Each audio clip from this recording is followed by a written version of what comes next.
ಬಗ್ಗೆ ಏನು ಹೇಳಲ್ಲ. ಆದರೆ ಯಾಕೆ ಎಲ್ಲೂ ಪ್ರೆಸ್ ಮೀಟ್ಗಳು ಸಿಗಲಿಲ್ಲ, ನಾವು ಮಾತಾಡೋಕ್ಕಾಗಲಿಲ್ಲ. ಆದರೆ ಕೆಲವು ಕ್ಲಾರಿಫಿಕೇಶನ್ ಕೊಟ್ಬಿಡ್ತೀವಿ. ಅದಕ್ಕೆ ಈಗ ರಾಮಮೂರ್ತಿ ಸರ್ ಇಲ್ಲೇ ಇದ್ದಾರೆ. ಯಾಕಂದರೆ ಕೆಲವ್ರು ಹೇಳಿದ್ರು ಕತೆ ನಾನು ಮಾಡಿಸ್ದೆ, ಟೈಟಲ್ ನಾನು ಕೊಟ್ಟೆ.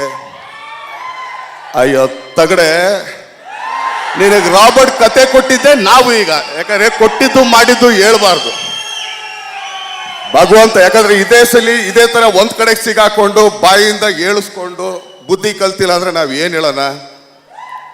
ಈಗ ಈ ಕತೆ ಇಂಥ ಒಳ್ಳೆ ಕತೆ ಅದು ಯಾಕಪ್ಪ ಬಿಟ್ಟೆ ನೀನು? ನೀನ್ ಮಾಡಿಸ್ತಾನೆ ಇಂಥ ಒಳ್ಳೆ ಕತೆ ಯಾಕೆ ಬಿಟ್ಟೆ ನೀನು? ನಿನ್ ಜಡ್ಜ್ಮೆಂಟ್ ಅಷ್ಟು ಚೆನ್ನಾಗಿದೆ, ಗುಡ್, ಮಾಡ್ಬೋದಾಗಿತ್ತಲ್ಲ. ಟೈಟಲ್ ನಾನು ಕೊಟ್ಟೆ, ಟೈಟಲ್ ಇಟ್ಟಿದ್ದೆ ನಾನು. ಅದಕ್ಕೊಂದು ಕ್ಲಾರಿಫಿಕೇಶನ್ ಇದೆ. ಬನ್ನಿ ಡೈರೆಕ್ಟ್ರೆ. ಏನಕ್ಕೆ ಅಂದ್ರೆ ಕ್ಲಾರಿಫಿಕೇಶನ್ ಕೊಡಕ್ ಬೇಕಲ್ಲ. ಯಾಕಂದ್ರೆ ನಾವೆಲ್ಲರೂ ಸುಳ್ಳು ಹೇಳಿದ್ರೆ ಎಲ್ಲ ಆಧಾರ ಹಿಡ್ಕೊಂಡೇ ಮಾತಾಡಬೇಕು. ಟೈಟಲ್ದು ಸ್ವಲ್ಪ ಕತೆ ನೀವು ಹೇಳಿ ಸ್ವಾಮಿ. ಮದಗಜ ಟೈಟ್ಲು ರಾಮಮೂರ್ತಿ ಸರ್ ಹತ್ರ ಇತ್ತು. ಅದು ತಗೊಳ್ಬೇಕಾದ್ರೆ ಕಾಟರೆ ಟೈಟ್ಲನ್ನ ಉಮಾಪತಿ ಸರ್ ಕೊಟ್ಟರು.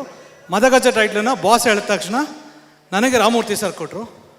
Thank you Ramamurthy sir. ಯಾಕೆ ಅಂತಂದ್ರೆ ನಮ್ಮ ಹತ್ರ ಬ್ಯಾನರ್ ಇದ್ರೂ ಕೂಡ ಮಾತಾಡೋಣ. ಉಪಾಧ್ಯಕ್ಷಗೆ ಇಂಡಸ್ಟ್ರಿಯಲ್ಲಿ ದೊಡ್ಡವರು ಕೂಡ ಸಾಥ್ ಕೊಟ್ಟಿದ್ದಾರೆ. ರೀಸೆಂಟಾಗಿ ದರ್ಶನ್ ಸರ್ ಕೂಡ ಸಿನಿಮಾ. ಹೌದು. ಏನಂದ್ರೆ ಸರ್ ಸಿನಿಮಾ ನೋಡಿ? ಸರ್ ಸಿನಿಮಾ ನೋಡಿ ಭಾಳ ಖುಷಿ ಪಟ್ಟಿದ್ದಾರೆ. ಆಮೇಲೆ ನಾನು ಹೇಳ್ತೀನಲ್ಲ ಸರ್, ಎಲ್ಲ ಸ್ಟಾರ್ಸ್ಗಳು ಚಿಕ್ಕಣ್ಣವ್ರ ಮೇಲಿರೋ ಪ್ರೀತಿಗೋಸ್ಕರ ಇಷ್ಟು ಜನ ಬಂದು ಗೆಲ್ಲೋವರೆಗೂ ಜೊತೆಲಿದ್ರು.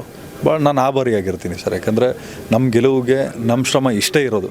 ಜನಗಳ ಶ್ರಮ ಇಷ್ಟು, ಎಲ್ಲ ಕಲಾವಿದರ ಶ್ರಮ ಇಷ್ಟು. ಸೊ ನಮ್ಮ ಶ್ರಮ ಇಷ್ಟೇ ಇರೋದು. ಯಾಕೆಂದರೆ ಅವರೆಲ್ಲ ಬಂದು ಕೈ ಜೋಡಿಸದೆ ಹೋಗಿದ್ರೆ, ಜನ ಸಿನಿಮಾ ನೋಡದೆ ಹೋಗಿದ್ರೆ ನಾವು ಇವತ್ತು ಸಕ್ಸಸ್ ಮೀಟ್ ಮಾಡೋಕ್ಕೆ ಸಾಧ್ಯ ಇರ್ತಾ ಇಲ್ಲ.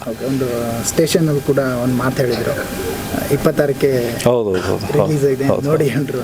ಎಷ್ಟು ಖುಷಿ ಇದೆ ಸರ್? ಸರ್ ಭಾಳ ಖುಷಿ ಆಗ್ತದೆ ಸರ್. ಯಾಕಂದರೆ ಅದೇ ತೋರಿಸೋದು ಒಂದು ಸಿನಿಮಾಕ್ಕೆ ಹೆಂಗೆ ನಿಲ್ಲಬೇಕು ಏನು ಅಂತ ಅನ್ನೋದು. ಸೊ ಹಂಗಾಗಿ ಭಾಳ ಖುಷಿ ಆಯಿತು ಸರ್ ನನಗೆ. ಇನ್ನೊಂದು ಸರ್, ಇಷ್ಟು ಮಟ್ಟಿಗೆ ಎಷ್ಟು ಕಲೆಕ್ಷನ್ ಆಗಿದೆ ಅಂತ ಕಲೆಕ್ಷನ್ ವಿಚಾರ ಬಂದು ಉಪಾಧ್ಯಕ್ಷ. SS ಟಿವಿ ಸಿನಿಮಾ ಜಗತ್ತಿನ ಕ್ಷಣ ಕ್ಷಣದ ಸುದ್ದಿಯೊಂದಿಗೆ.